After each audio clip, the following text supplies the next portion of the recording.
কি হইছে আমার বাড়ির যত কাম আছে তুই করস না তোর সাহেব কি কয়ে গেছে কইছে তোর মেন সাহেবের জন যা লাগে দিবি খেয়াল রাখবি ভালো করে যা খায় তাই শুনবি এই তো যা কবি তাই শুনবি তাহলে আজকাল যে তোর সাহেবে কয়ে গেছে যাওয়ার সময় যা কবি তাই শুনবি তাইলে আমার যেমন একটা কাম আছে বিছানার উপরে সেই কামরা সুন্দর করে করবি সেই কাম তো করবো কিন্তু কিভাবে জড়াজড়ি কইরা হ্যাঁ এই কামরা তো জড়াজড়ির কাম এই কামরা কি জড়াজড়ি ছাড়া ও বুঝছি ম্যাডাম আপনি কি কইতাছেন কি মানে রাতের অন্ধকারে সাহেবের রাতে যেই ভালোবাসা আদান প্রদান করেন সেইটা কোন লাগবো এই তো বুঝছস তোর সাহেবের দিয়ে কিছুই হয় না আমার জানিস কিন্তু ম্যাডাম সাহেবের দিয়ে আপনার কিছু হয় না আমার আজ তো আরো হইব না 100 বার হইব কে লিগইব না মানে আমার যে ওই জমিন চাষ করা গাড়ি খান না ওই গাড়ি ফাল থাকবে ছোট আপনার তো জমির মাটি লাগাল পাইব না হন তুই কি আজ পর্যন্ত আমার জমিটা দেখছস দেহস নাই কিরকম তাইলে তুই চাষ করা পারবি না তুই একবার নাই মেয়ে দেখ এই নদীতে সাঁতার সুন্দরভাবে পারা পারবি এই সাঁতারে তুই খালি ভাইসা ভাইসা যাবি আমি জানি যে আপনার নদীতে জোয়ার কম কিন্তু সেই দিন আপনি গোসল করতেছিলেন না মানে দরজাটা একটু চাপানো ছিল কি আমি দেখছি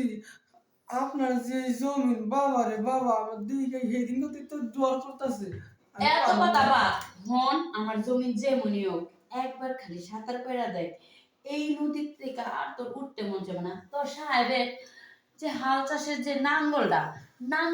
একেবারে ছোট ওটা দিয়ে আমার কাম হয় না বুঝছো কাম চালাই পাই না এর লেগা চিন্তা করছি আমিও কিন্তু তোরটা দেখছি বুঝছো তুই যখন ওই যে আমাকে বিল্ডিং এর পিছে 1 নাম্বার তোর পিছে তখন দেখছি তার মানে আপনি বেলকনিতে দাঁড়ায় দাঁড়ায় এগুলোই করেন হ্যাঁ দেখি কে কই যায় কারে কোন সময় কোন কামে লাগে শোন তুই আমার বাড়িতে মেলা বছর ধরে কাজ করস আর তুই যদি আমার কথা না শুনস তোর চাকরি তো থাকবই না বরং তুই বেতনও পাবি না ম্যাডাম আপনি কি যে করেন না আপনার মতো মেন সাহেব মানে যার বাড়িতে আমি কাজ করি চাকর এই চাকরা যদি মালকিনে খাইতে পারি এই মালকিনের জমিনে চাষ করতে পারি এটা তো আমার সাত কপালের ভাগ্যি সত্যি তো একদম সত্যি তোর বেতনটাও আমি বাড়াই দিব তুই টেনশন করিস না আমি জানি তোর এখনো বিয়া করিস না এর লেগে আমার তোর খুব ভালো লাগে এই যে ম্যাডাম খালি দেখেন সাহেবের বিষয়টা কি দেন সেটা তো না জানতে পারে আপনার আজকে এই রাস্তা দিয়ে এমন ভাবে গাড়ি চালাও না একবারে রাস্তায় ঘোরাঘোরা করে দেবো যাতে এই রাস্তায় আর কোনো গাড়ি না চলতে পারে ঘোরাঘোরা করে দিস সত্যি তাই তো দেখুন তোর সাহেবের থেকে তুই যদি ভালো গাড়ি চালায় পারস